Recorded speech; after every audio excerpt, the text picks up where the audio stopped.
morning, everyone. I'm Kristi Noem. I'm the Secretary of the Department of Homeland Security, and we just recently, in the last couple of days, have had one of our own that has been attacked and has been harmed dangerously by violent criminals that have been run loose here in New York City, but also in this country, as a result of sanctuary city policies and the policies of the Biden administration. I just want you all to know that we have our hearts and our prayers going out with our officer and with his family and his friends, and we'll be lifting him up in prayer for his quick recovery and his healing from this terrible tragedy that has befallen him. Listen, our officer was off duty on Saturday evening when him and his friend were attacked. They were attacked by two individuals that were set on robbing them, and thankfully he had his service weapon with him and was able to defend himself and his friend, and injured one of those individuals that was trying to do them harm.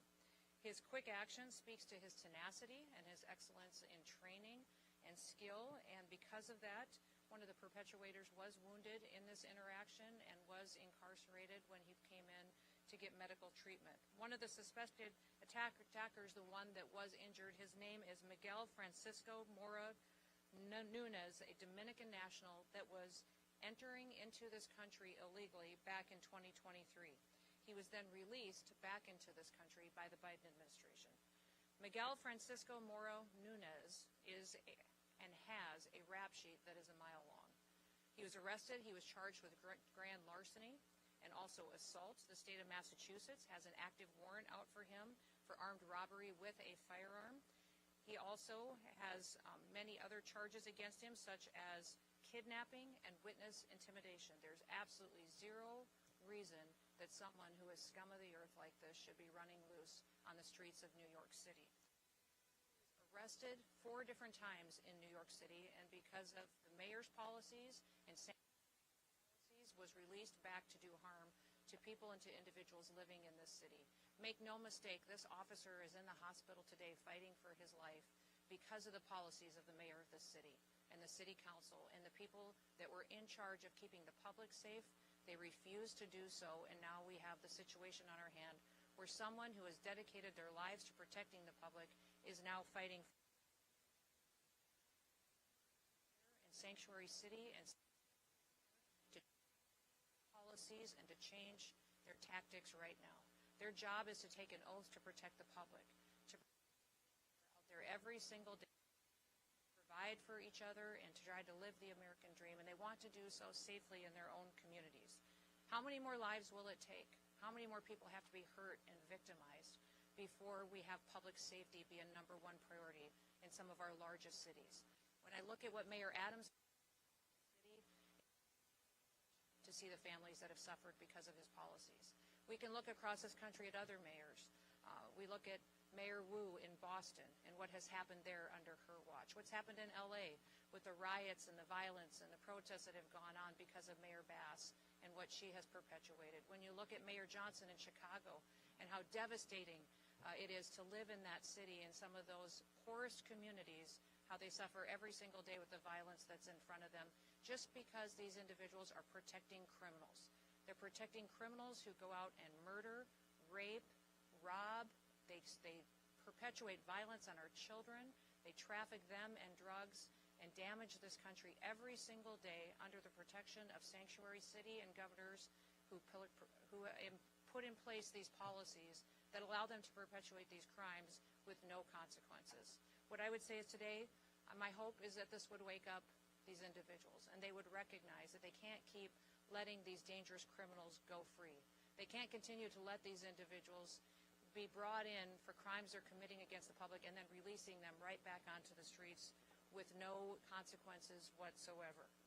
Fortunately for us today, our officer survived. He survived. He's going through a very difficult time, and I would ask that you respect him and his family and his friend who was with him and what they have gone through. But I would also say that we can't guarantee that the next victim of these dangerous criminals will be treated the same or will be able to get through this dangerous situation. We were able to bring the second individual in and have detained him as well, and he will face consequences and hopefully strong prosecution in his involvement on Saturday night. But my hope is that we can continue to, when ICE is out in our communities and they're lodging detainers against individuals, that we would have a city like New York City start to honor them and allow us to bring these criminals to justice, allow them to get them out of our communities so that they can't continue to hurt people like we saw on Saturday night. We still have a lot of work to do. We've seen violence against our officers go up over 830% just in recent days because of the rhetoric out of politicians and the rhetoric out of individuals who are letting this victim against the public. So I would call on everybody today to how in one moment someone's life can change, their whole family can change. And it is happening every day across this country. And this officer and his family, while today they are suffering, they still continue to serve the public and recognize that they want to go back out and make sure that they're doing all that they can to uphold the rule of law in this country. We're doing everything in our power to make sure that our officers out on the streets have the equipment and the training and the resources and the backup that they need to do their jobs, but they should never have to deal with an individual who was arrested 4 different times for violating the law and then released. And that individual was released on the streets of the city because of Mayor Bass's policies and because of his city council's policies and because of politicians who talk big and then people get hurt. People get hurt, and in many cases they end up losing their lives. Let's hope that that's never true and that today is the day that those policies change and people get the courage to make sure they're making the decisions that actually do protect people going forward. We're going to bring the perpetuators of violence to justice. President Trump has promised that for the American people, and he's going to follow through on it. I'll do all that I can, and I'm so grateful to have partners like Rodney Scott with me from Border Patrol and Protection, and also with Tom Homan as the Borders are. We'll continue to work to make sure that we're dealing with the violence that we see on our streets, but we also recognize that here in these sanctuary cities, it's much more dangerous because of the politicians who aren't taking responsibility for what they're doing. They're setting the American to become victims of crime, and it has to stop today. I'd ask you all to keep our law enforcement officers in your prayers, their families, as they face the environment that they do every day while they do their job. This officer wasn't even on the job. He was out enjoying a beautiful evening with a friend of his and was a victim of crime, and it ended up with him mortally and seriously wounded, and he is going to, because of the great care of the doctors that are taking care of him today, pull through, but our prayers are going to be with him and his family as they work their way through this situation. With that, I will turn it over to Rodney Scott, who is the Commissioner of our Customs and Border Protection. Thank you for being here. Thank you, Madam Secretary, for all the support that you've given us and the support you're showing our officers today and the comments that you just made. My name is Rodney Scott. I'm currently the Commissioner of United States Customs and Border Protection. But as I talk, I want you to remember that I was also the Chief of the United States Border Patrol until 2021. I want to really start by thanking the medical personnel here in New York City at the hospital, the EMS workers, and even the guys behind me in blue that have shown tremendous support to our officer and to his family as well. We should not be here today. The reason these 2 assailants are inside the United States today is because of failed border policies by the Biden administration. I personally warned the Biden administration against their open border policies in 2021. I was ignored, and exactly what I predicted, many of us predicted, happened. Total chaos along the border. These 2 individuals, the 2 assailants, were released into the United States after being apprehended because of failed policies. President Trump stepped up and fixed those failed policies on January 20th of this year. With the support from Secretary Noem, we now have the most secure border that I've ever seen in my entire lifetime. Much of that resolution was by fixing failed policies based on facts and evidence. Sanctuary city policies across this nation and some of these, and even states in some cases, are failed policies. The facts and evidence are there in front of you. It's time for local leadership and state leadership to step up to the plate like President Trump did, acknowledge crime as crime, acknowledge the fact that there's no global information system where we can vet these people coming into the United States. We do not know who they are, and we have to have border security where we simply know and control who and what enters our country, just like we do our homes. This should not be political. I'm calling on all state and local leaders to step up to the plate, get rid of these sanctuary city laws, and simply enforce the laws on the books. work with your federal agencies so that we can actually root out these criminals from our neighborhoods. Last but not least, I should have said this up front, thoughts and prayers for our officer and his family, and I would ask that you keep them in your thoughts and prayers as well. Thank you for your time, but please remember this. This was 100% preventable. It was caused by bad policy, and it can be fixed with good policy. Thank you.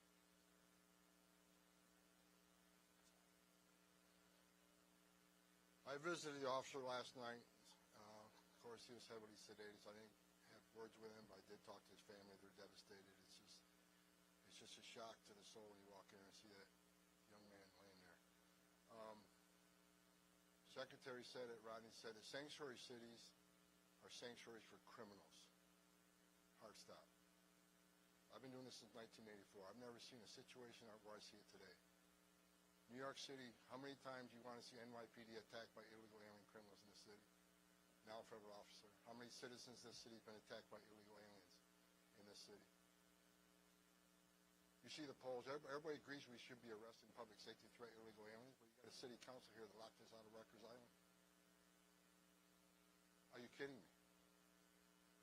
So an illegal alien in Rikers Island we can't talk to. We don't have access to. That makes the city unsafe. Every sanctuary city is unsafe. I'll say it again. Sanctuary cities are sanctuaries for criminals. And I'm going to work very hard for Secretary Noem to keep President Trump's promise and his commitment several weeks ago that sanctuary cities are now our priority. We're going to flood the zone. You don't want to let us in the jail to arrest a bad guy in the safety and security of a jail. You want to release him into the street, which makes it unsafe for the community, makes it unsafe for the officer, makes it unsafe for the alien. Anything can happen on a street arrest.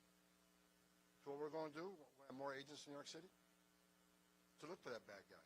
So sanctuary cities get exactly what they don't want, more agents in the community and more agents in the work site. If we can't arrest that bad guy in the safety and security of the county jail, then we'll arrest him in the community, and we'll arrest him in the jail.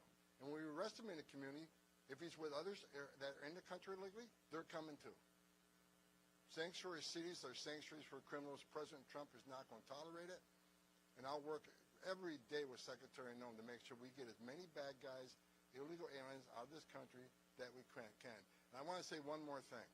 I'm sick and tired of reading in the media every day how ICE is not doing what the Trump administration has promised, that we're not arresting criminals, that most of the people we arrest are not criminals. I look at the numbers every day. The numbers I looked at the other day, 130,000 arrests and 90,000 criminals. Do the math, that's 70%. And who are the others? Others are those who have final orders, who had due process at great taxpayer expense. A federal judge ordered them removed, so ICE's job is to remove them. Who are the rest of the people? National security threats. Under Secretary Noem's leadership, they've arrested several hundred Iranian nationals. National security threats. They may not have a criminal conviction, but they need to be detained. They need to be arrested and taken off the streets of this country. Then I read another story about how most people in ICE detention aren't criminals. Now the story is, how bad would criminals have to be? I saw a story the other day. Only 1% of the illegal aliens removed were murderers. Are you kidding me? Being in the country illegally is not illegal anymore? You got to commit a murder to be deported? If you look at ICE detention, I'll say it again. Look at detention. Who's in detention? I looked at the numbers this morning. A majority are criminals, a criminal history. Who are the rest? Final order cases, who a judge ordered removed. The others are expedited removal. By federal statute, demands they be detained. So for the media out there, let's try telling the truth about the men and women of ICE and the men and women of the Border Patrol. I wore that uniform. I was an ICE agent. These are the finest men and women in this country that put their lives on the line every day for this country. I buried Border Patrol agents. I buried ICE agents. Luckily, thank God, we're not burying one today. Enough. I love the men and women of ICE. I love the men and women of the Border Patrol. They're finally doing the job they took an oath to do, and they got a great leadership of Secretary Noem, who's going to enforce the law without apology. I appreciate your leadership. I think that's all.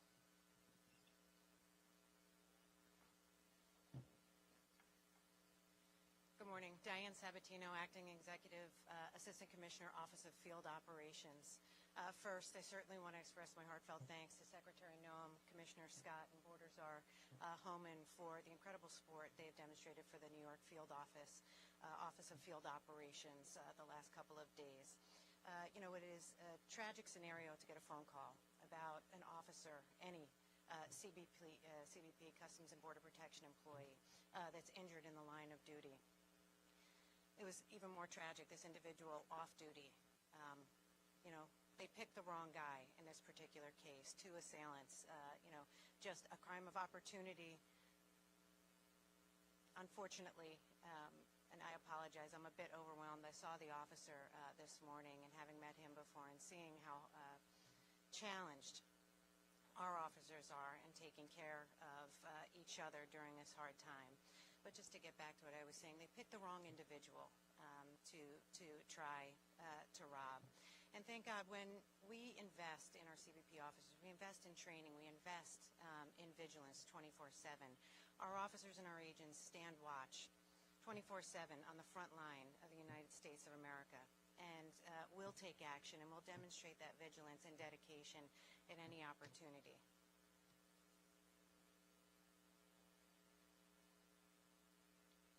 Morning, everyone. My name is Frank Russo. I'm the Director of Field Operations for U.S. Customs and Border Protection in the New York Field Office.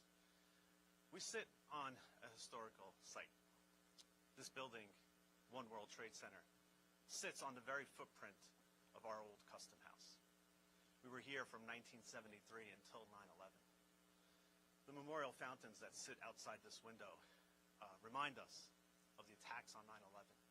We have employees who were here for the first attack in 1993. They were here for the attack on 9/11, and they're back again. Our officer who was attacked on Saturday night embodies all the courage and resiliency of all our employees in CBP who are here in the New York Field Office. And our hearts are with him and his family as he recovers, and we ask that you all pray with us for his quick recovery. These acts, as the Secretary, Commissioner, Assistant Commissioner, Mr. Homan mentioned, should not have happened. And we need your help to make sure that they don't happen again. We thank you all for being here. I want to thank the Secretary, Border Czar Homan, Commissioner Scott, Assistant Commissioner Sabatino, and our partners at HSI and ERO for supporting us during these difficult times. Thank you, everyone. Again, we want to continue to lift up this family and our officer in our prayers. We're thinking of him and had the opportunity to visit with them this morning. They're doing well. But they do appreciate the outreach that they've had from the city, from all of the different agencies, the nonprofits that have reached out and have been willing to help them and walk alongside of them. But they also recognize, when I asked them if there was anything that they needed, they said, go after these criminals. One of the things he would have appreciated the most is if you doubled down on these bad guys that perpetuate crimes like these and even use these mopeds to commit their crimes and are well known for using them throughout the city to go out and to rob poor innocent people who are out enjoying an evening on the town with their family members. So we will continue to take that encouragement to go after criminals in this country, and especially those who have perpetuated acts like this that shouldn't be here and should never have been here. I want to remind you that this individual had been arrested 4 different times before this act happened on Saturday night. Arrested and released again and again and again. And what did we think was going to happen from policies like that? When you take a dangerous individual and you allow them to never face any consequences for the acts that they're perpetuating against the public, and then you end up in a situation that could have been prevented. So we're lifting that family up in prayer. We're going to walk alongside them, but also we're going to double down and make sure that these criminal, illegal aliens are not only off our streets, but they're out of our country. And that once again, America can be a country where the rule of law matters, where the laws apply to everyone equally, and never once is an illegal alien put above an American citizen or their safety and their opportunity to have the American dream. So with that, we'll open it up to any questions that you may have. Yes, sir.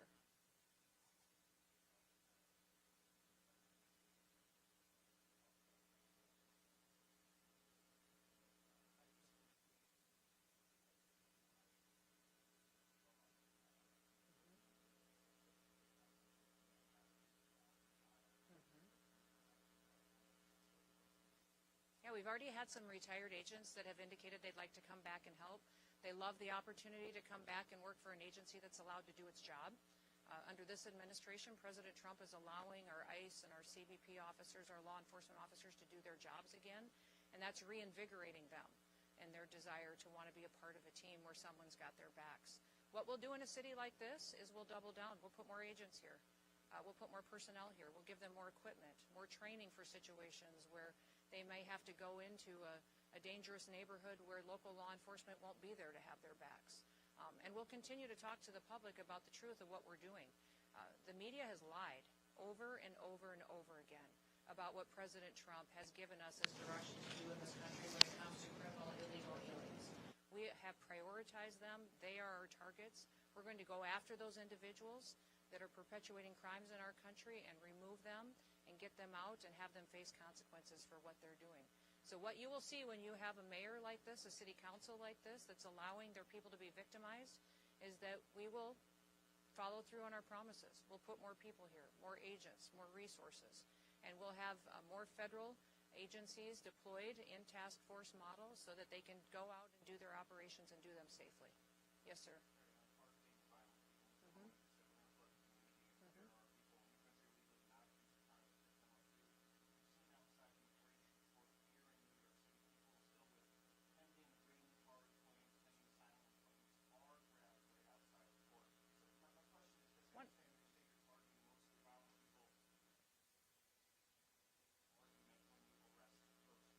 Absolutely not. What we're doing is we're targeting those individuals that are perpetuators of crimes in this country, those who have final removal orders, those who have undergone due process and are needing to be removed from this country. We will do that. The biggest problem we have here in this city is that they don't honor our detainers, is that they're releasing people out of the court system, out of jails, and we have detainers against them, and local law enforcement isn't cooperating with us to honor those so that we can get these individuals off the streets. So we're going to continue to do that work every day, but it would be much safer for law enforcement, much safer for the public, if we could do it in partnership with local law enforcement. And we do that across the country.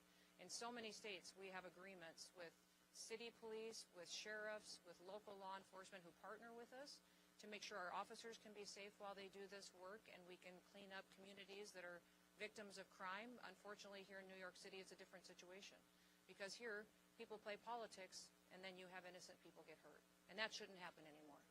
Yes, ma'am. Yes, ma'am.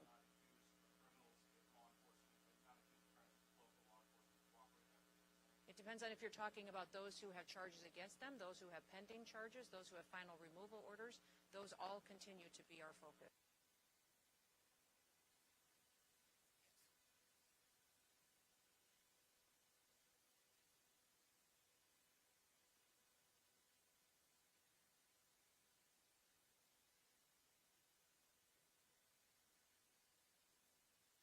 If you look at what happened during the Biden administration, which is when he entered this country, was that basically anyone who crossed the border was granted an asylum and given a notice to appear in court, and he never did.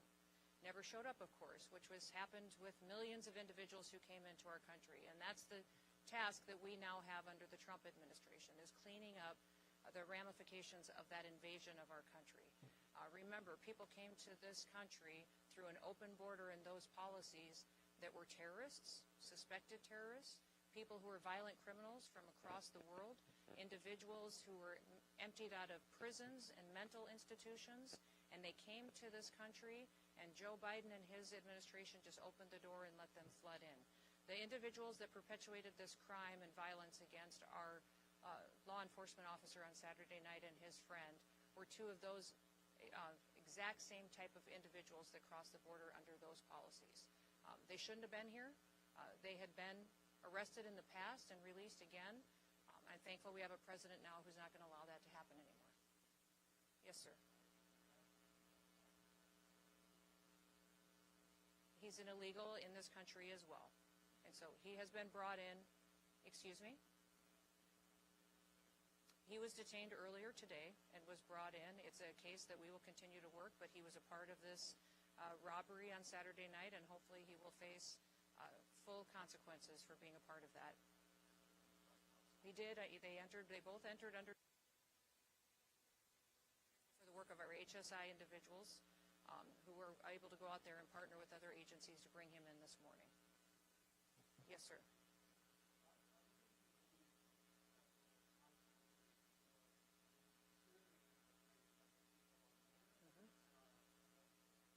And your city council.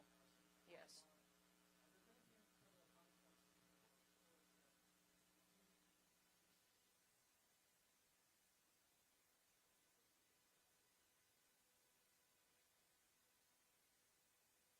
I just want them to know that we will use every tool at our disposal that we have the authority to under the federal government to bring safety to the people of New York City and to other sanctuary cities across this country.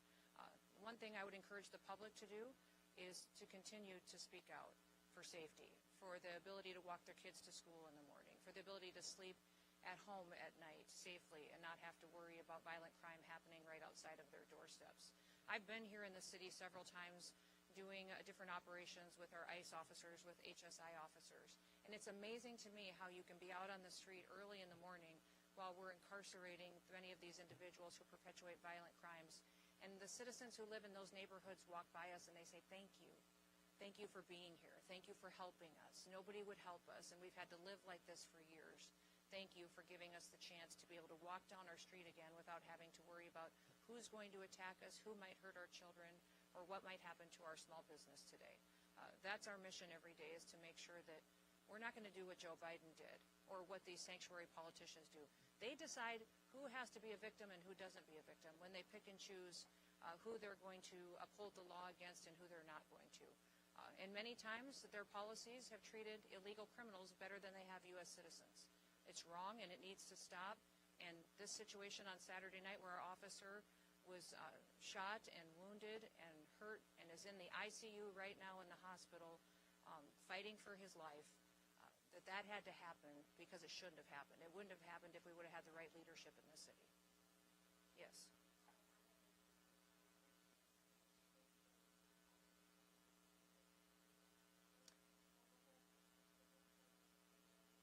I can't speak directly if there was an ICE detainer out against this individual right at this time, but he had been arrested 4 different times, had several charges against him. If you remember, I spoke about his charges in Massachusetts as well for kidnapping. He had charges against him for larceny. This individual should have been deported and never been in this country, and that is one of the individuals that should have been prosecuted for his crimes, and then he would have been on our radar and we would have been able to remove him. And if I could, there was a detainer, but the issue, as the Secretary said, he was arrested at least 3 or 4 times by NYPD. Well, they're not allowed to work with ICE on your sanctuary city policies. That's what the Secretary's getting to. Cops should be working with the cops. This should be a nonpartisan issue. Cops working with the cops keep New York safe. We're not asking them to be immigration officers.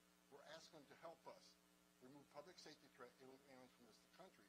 But NYPD is not allowed to do that. That's exactly what happened in this case.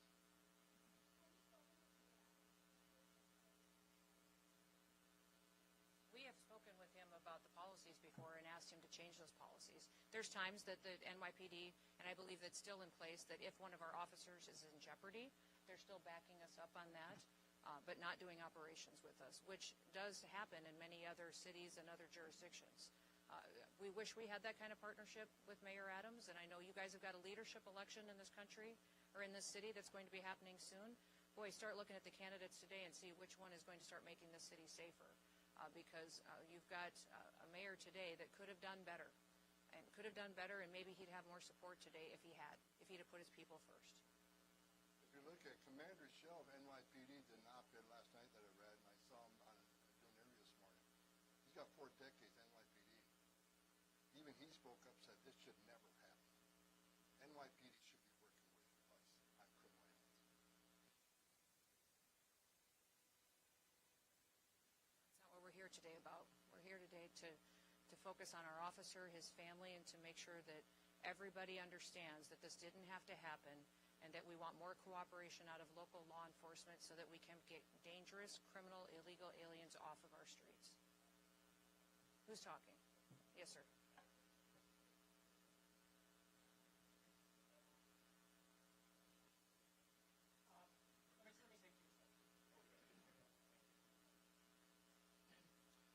I want want to say two things. First, for the last 36 hours, I've watched the people who work under all of you work tirelessly to bring this case. We are expecting to bring federal charges. The thing that I want to say is the commitment of all of our partners to end gun violence in New York is as strong as it ever has been, and we are going to do that. Okay, one more question. Look at that. All right, we won't. Thank you all. And then please keep our officer and his family in your prayers.